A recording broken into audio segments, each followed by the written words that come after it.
Welcome to the DeeperBlue Podcast, your weekly guide to everything that is happening around the world underwater. My name is Stephan Whelan. I'm the founder of DeeperBlue.com, the world's most popular diving website. Every week, the DeeperBlue Podcast covers everything that's happening in the scuba diving, freediving, diving travel, and ocean advocates world. So join us as we explore the Deeper Blue.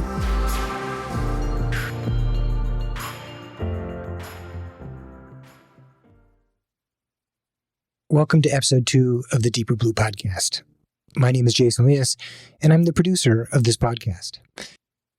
In the future, at the beginning of each episode, we'll have an op-ed, usually from DeeperBlue founder Stephan Whelan, followed by some of the week's most interesting or important news from the dive, freedive, travel, and ocean worlds.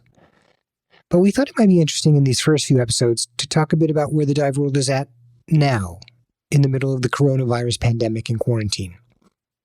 As part of that, in next week's episode, we'll cover what it might take for divers, you, me, anyone who loves getting in the water, what it might actually take for us to get back into the ocean safely.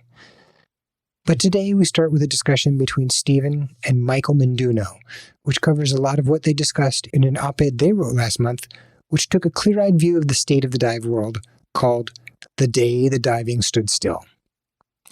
So Stephan and Michael, thanks for joining this discussion.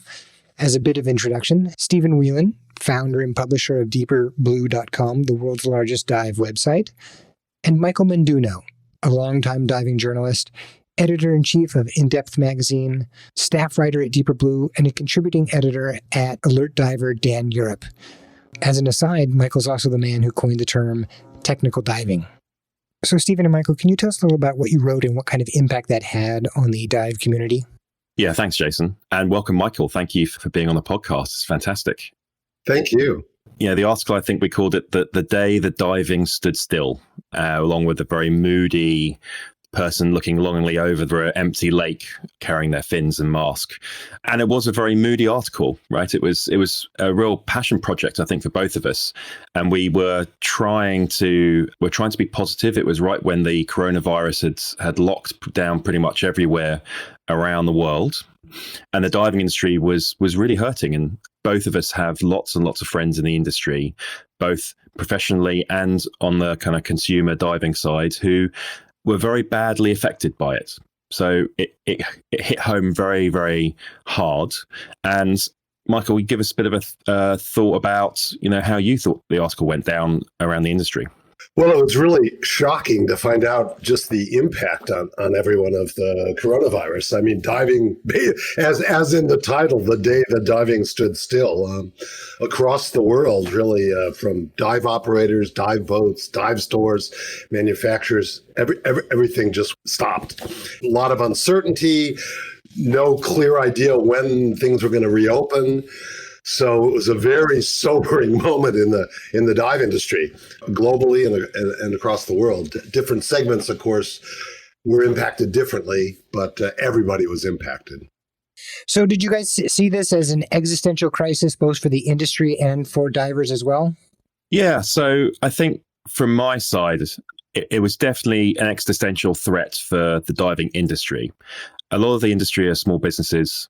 Of course, there are big players as well, big manufacturers and big travel organizations and agencies. But the vast majority of this industry are small businesses, and they run on very, very tight margins, and cash flow is hard for them. They don't have lots of deposits in the bank. So any extended period where customers aren't coming through the door is very hard for them.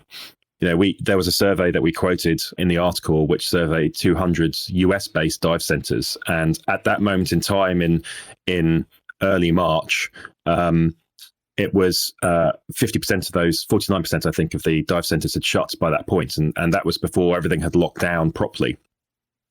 That's really, really hard figures to hear. from a consumer perspective, I don't think it's quite as bad. It's people still can be connected to the ocean and the water, and they can go back diving once everything opens up again. But certainly from an industry perspective, and that is where, Michael, you and I really took a view on, is really hard for the industry. And dive stores are really one of the where consumers meet diving, right? I mean, they're the consumer interface to a large degree, and it was just depressing. I mean, as Stephen said, a lot of shops stopped, just closed their doors. Others were doing, servicing, et cetera. I think in that survey, 90% of them, their sales or income was less than 20% of what it normally was. So imagine, again, as a small business, just having no money's coming in the door. So that was really difficult. Yeah. I think what's interesting about what you guys are talking about, I was just listening to a very famous restaurateur on a podcast yesterday who was talking about most people don't realize even super successful businesses are 1 month away from kind of going out of business. They're always operating hand to mouth. Did this lay bare some of the way the industry is run, and did it highlight some of the issues that some of the dive shops may face on a regular basis and that consumers might not even know this is the way it is? Yeah, absolutely. So I think part of the challenge around consumers is most consumers have no idea what challenges most businesses face. And I think coronavirus, you talk about restaurateurs, so they don't really make much money on doing that. In fact, most restaurants make money on alcohol sales. It's the same sort of thing for diving, I think, which is a lot of people don't really realize where the money comes in for a dive center and a dive operator. And, if you go all the way up the chain to the big manufacturers, as an example, most of them go through a distributor network. They go down to the dive stores, and if the dive stores aren't operating, the manufacturers can't sell their equipment. They're not geared to sell direct to consumer. So I think it's a real challenge. And Michael, is it something you think might want to change? Yeah, I mean, it's the whole ecosystem, right? So if people aren't diving, then they're not buying gear. They're probably not getting their gear serviced. They're not traveling because dive stores book a lot of travel. And so they cancel. All that travel was canceled. So now that's gone. And so the operators, the dive boats they were going to go to in the resorts are not working. So it just affects everyone. So people in the industry understand the cascading effects of this. Consumers, the average diver, the average freediver, might only see that, well, I can't go diving for a while, and I've got to wait till I can travel and do those kind of things. And what your article really did is highlighted some of the structural issues that the dive industry was reliant on, that once those divers went away, a lot of the business went away. But since you wrote that article, things have started to loosen up a little bit. And what does that mean for the dive industry? So I think I've seen, certainly from my perspective, I've seen some real positive stuff. So I've seen the dive industry, the larger players in the industry, larger brands in the industry really pull together to try and support each other. And there's been a lot of sort of customer and client engagement. So trying to reach out to divers, keep them inspired and connected to the oceans as best as possible, including this podcast. Just to say, that's one of the things that we did as part of doing this exercise as part of coronavirus.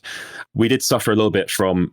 The industry went the other way, which is absolutely everyone was doing webinars. And I joked that we were suffering as an industry from webinaritis. And it's starting to turn people off a little bit. But I think there was some of the brands, Fourth Element, great example of this, where they started doing some interesting competition stuff. For example, under bathwater photographer of the year, which got people using their kit, right? So all these people sitting with $10,000 worth of camera equipment, maybe even more, in their garage, and they take it and use it in their bathtub to go and take some pictures. And there were some stunning pictures taken around that. So I think we've seen some real innovation, some real passion by the brands. And now we're starting to see a glimmer of hope. So I know that Asia is opening up a little bit more now. Domestic markets in Europe and North America are starting to open up a little bit. People are starting to go diving, which is fantastic. It's still going to be only a fraction of where they're expecting to be. Let's not get too excited that suddenly the doors are opening and it's 100%, 110%. People are going to be cautious. The coronavirus is still around. It's not disappeared during this period, but it is starting to get safer to go out, and people are starting to engage with the activities that they love. And it's going to start providing a little bit of relief to business owners in the diving industry. Plus, another thing, in the industry, there's certainly in the U.S. and other countries, dive businesses, some of them were able to make use of government funds or support. This was we've heard from a lot of people that this was huge. I know in the UK, they had payroll support, so you could keep paying your employees and keep them on that. So that has been very positive. Also, as Stephen said, things are starting to open up. Not travel yet.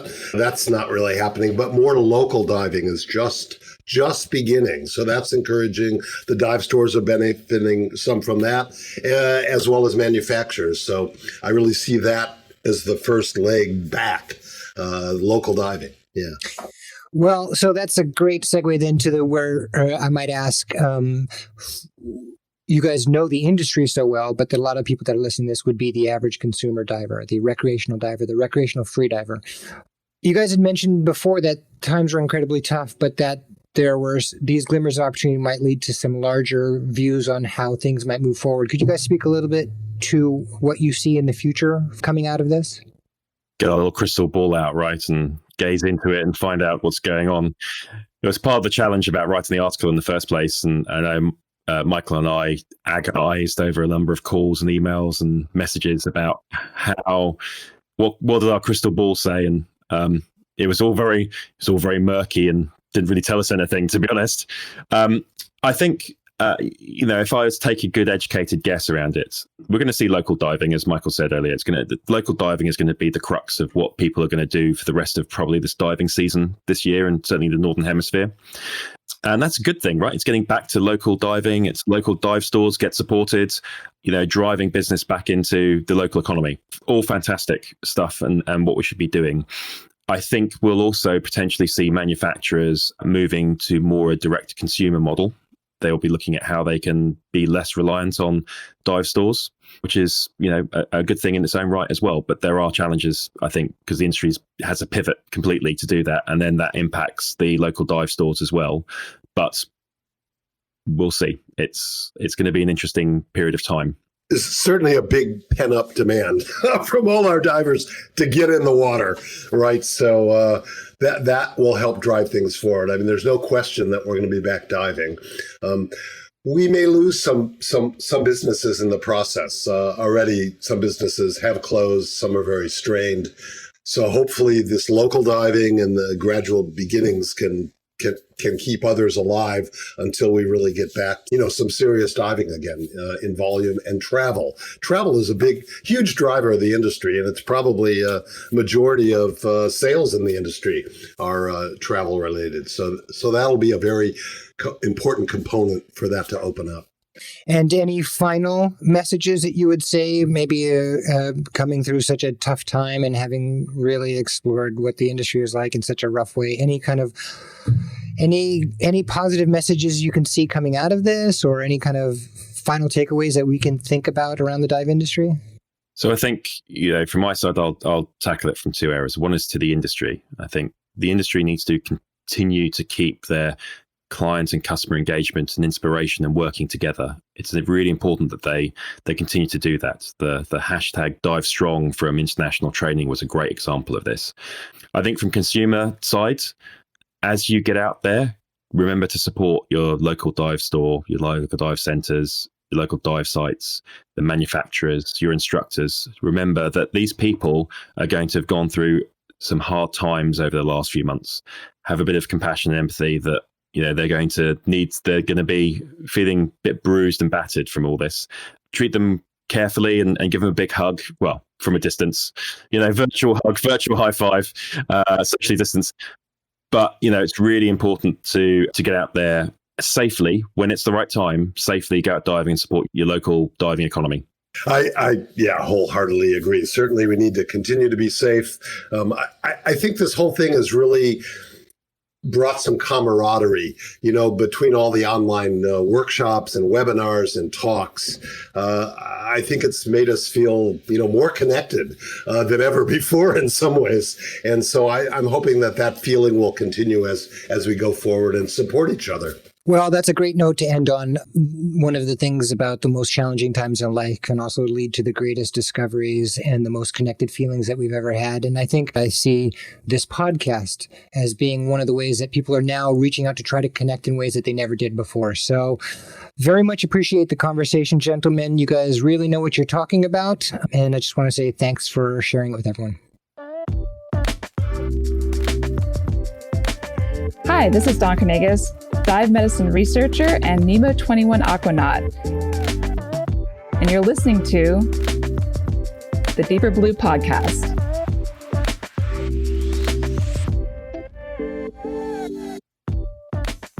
Every week we highlight an interview with someone interesting in the dive and ocean world.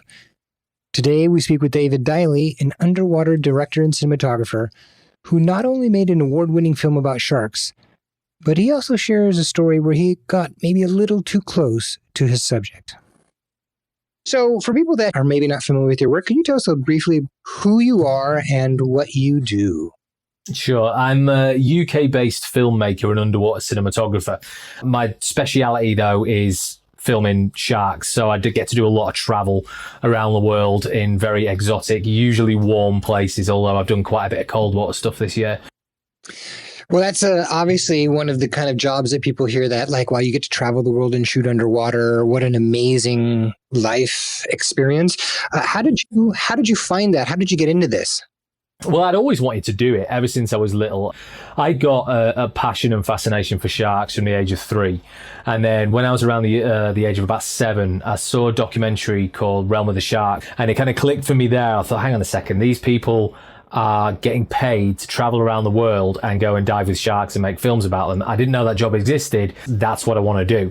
But I was living in landlocked northern England, so not the best launch pad for starting a career with that. So I figured that I'd have to find other ways to go and do that. And the first thing thought is I'll go and be a rock star. And I was a professional musician for 10 years and then had to get a proper job, unfortunately. And 3 years in a very kind of corporate environment just confirmed that that isn't what I wanted to do at all. So one Monday, I just decided to quit. Literally on the spur of things. I woke up on the Monday morning, alarm going off, thought, can't do this anymore. My life is not going where I want it to go, and thought, right, okay, I've got to go and do what I want to do now. I didn't own a camera, didn't have any savings, didn't have any contacts in film or TV. I had literally nothing and figured, okay, I'm going to have to do this all on my own. So that's how I started, with an idea to go over to Fiji and shoot a film about Shark Reef. And less than 10 months later, I'd got the funding and sponsorship to go, and 11 months later I was in Fiji. So it was a really, really quick turnaround. And the first thing I ever did, kind of proper project, was a feature documentary about the world's biggest bull sharks. Amazing. And how did it go with your first shoot? Actually went really, really well. The film won 5 awards, was nominated for another 3 or another 4. It's gone well, and it was a launch pad to other things as well. It kind of launched my career. So for people that may not know, can you tell us what the documentary is? And then also, you had this idea to go travel around the world, shoot underwater. You didn't really have any experience doing this. What was it like shooting that first film? The film is called Of Shark and Man, and it's about the story of Shark Reef in Fiji. So a reef which was, to all intents and purposes, completely fished out and dead. And then somebody went and wanted to start a shark feed there. And then over the course of a few months, when the sharks started coming back, they started bringing smaller fish and progressively bigger fish. And then when the reef then got protected, in order for it to become a commercial business, because of the protection and because the stakeholders, who were the villagers in the reef, they kind of really went on board with the protection of it. Nobody was fishing there. They were benefiting financially out of the shark feed there. It just exploded back into life and regenerated itself. So it's a real proof of concept, really, that ecotourism and eco-friendly shark tourism works both financially but also environmentally as well. So it's a great story, and this kind of underpinning that was my journey over there as being, okay, I've quit my normal life to go and fulfill a dream. And in terms of any sort of fear or trepidation, there was none at all. I've done quite a bit of diving with sharks before. I've never been afraid of sharks. I've always welcomed seeing them and always going out of my way to see them. The bigger, the better, the more dangerous, the better. I'm more drawn towards the big predatory stuff. And I do like to get close, and I do like to get that kind of in-your-face footage. That's the stuff I enjoy doing. I'm a big fan of the predatory stuff, not just in sharks, in other marine creatures as well. I like capturing predation on camera. But with sharks, I feel at home with them, and the more of them, the better. Well, that's not how my wife feels. So that's pretty. It's not how most people feel, I Yeah. think, as well. But it's just I think it's just from almost self-conditioning as a child. That's what you want to do. That's where you know you will be at your happiest. And it's just so turns out that the first time I started doing it, this is where I'm at my happiest. I love doing it. I feel at home doing that. Is there a story you talk about you really enjoy the predation, the large predators coming right at you, the feeling, the sense of being on the edge of their instinct? Can you tell us one story, something that just was an amazing predation experience? Sure. It was in the Bahamas. It was, I was out at Tiger Beach, and I wanted to get some footage of the feeder, essentially jumping in from the surface, coming down to the bottom, opening the feeding box, and then hand feeding the tiger shark. Because of Tiger Beach, you're pretty much guaranteed tiger sharks, and you're pretty much guaranteed that as soon as the feeder gets down and opens the box, those sharks are going to come in to feed, and it's usually going to be the bigger ones. So on this particular day, we did it the wrong way round. So I jumped in, I go and take my spot underneath the boat to then capture his entry into the water. So I jumped in with the camera, which is unusual for me. I don't normally do that. And as you know, you've got your hand covering your mask, so holding your mask on. Move my hand away from the mask, look down, and Emma, the kind of famous tiger shark there, it's about 7 meters deep. Her tail, the tip of her tail's right on the sand at the bottom, and her mouth is about 2 meters away from me, in quick as a flash, wide open, coming right up towards me. So I instinctively bring my right hand down, push it on top of her head, push her underneath me. She lifts up, so I end up sitting on top of this huge tiger shark's head, as another one is coming from my left-hand side in towards my head.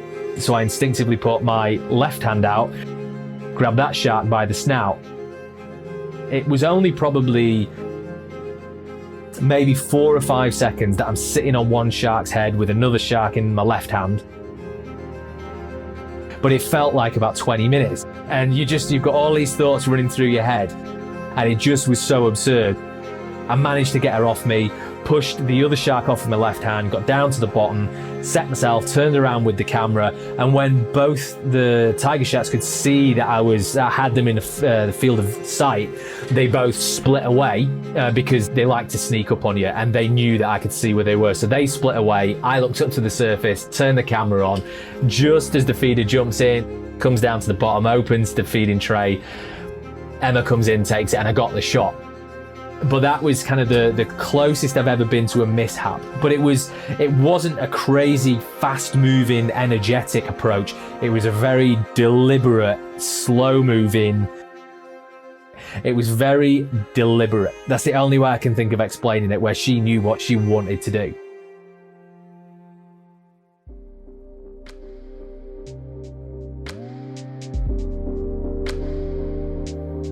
Hi, my name is Luke Inman.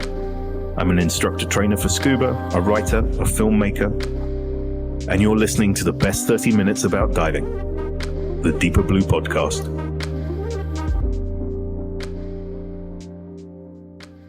Every week on the DeeperBlue Podcast, we offer one top tip from an expert in some aspect of the ocean world.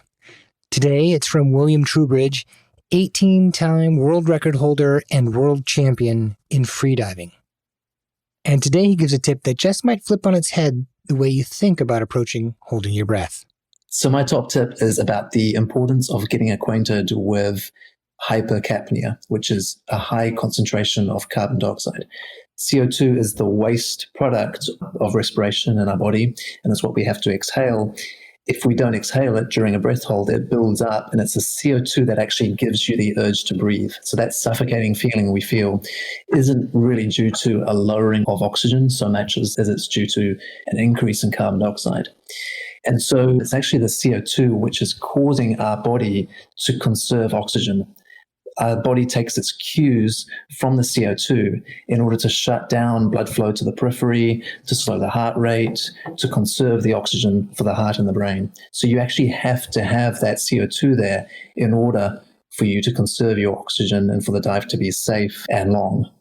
In the preparation, it's really important not to hyperventilate. And that's the most important concept for a beginner to understand, is that any form of hyperventilation is going to reduce the safety and your actual potential of breath hold.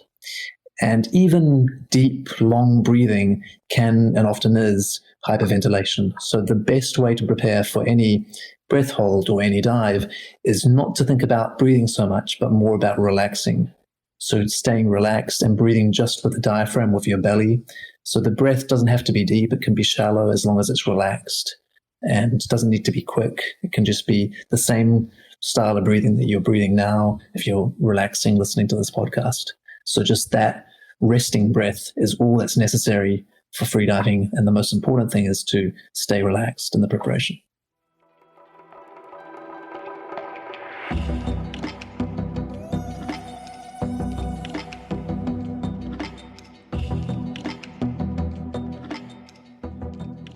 Finally, every episode, we share a story from you, the dive community, where we ask you to tell us about your best dive ever. So my name is Sarah Barrett, and I'm originally from Covington, Indiana. But at the time of my favorite dive, I was living in Freeport in Grand Bahama. And my favorite dive was a night dive, and it was actually one that our company was putting on. So I wasn't working, I was just on board for fun. And with a night dive, we go out there and we kind of wait 10, 15 minutes until the sun goes down, until it's pretty dark. But I hopped in earlier before everybody else was. So I went down to a wreck that was called the Sea Star. And this was right, I think, at the tail end of turtle mating season. And we had these massive loggerhead turtles that we would see mating all the time.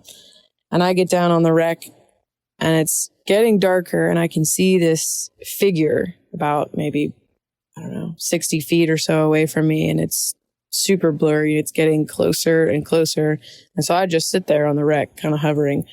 And as it's getting closer, I can see it's this massive loggerhead turtle, and it's just swimming straight towards me. It's only me down there. There's nobody else. And it just keeps swimming towards me. And he comes up to me, and he probably gets about a foot away from my face, and he just stares at me. And I'm not blinking. He's not blinking. I don't know if turtles blink like that, but he's not blinking. And we just kind of shared this moment where this turtle was just staring into my soul, and it was incredible. And I turned, and he probably followed me around that wreck for the next 5 minutes until the other group of divers came down, and he got a little spooked by their flashlights. But that was by far my favorite dive, is sharing that moment with that turtle. It was pretty epic. We'd love to hear your story about diving. So at the end of the show, you'll find out all the info you need to submit your best dive ever.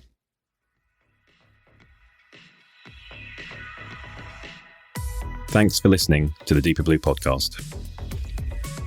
Find out more on all the stories you've heard this week, plus connect to the world's largest online dive community at DeeperBlue.com. And if you like what you've heard, please subscribe, like, and comment wherever you hear your podcasts. These comments and subscribes really make a difference. Before we go, I want to give a big shout out to Jason Elias, our producer.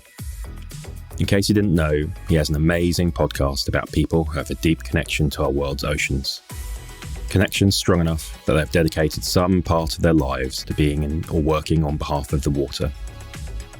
Take a listen when you get a moment to Jason's show, The Big Deep Podcast. Every week, we want to hear your stories and share them with the world.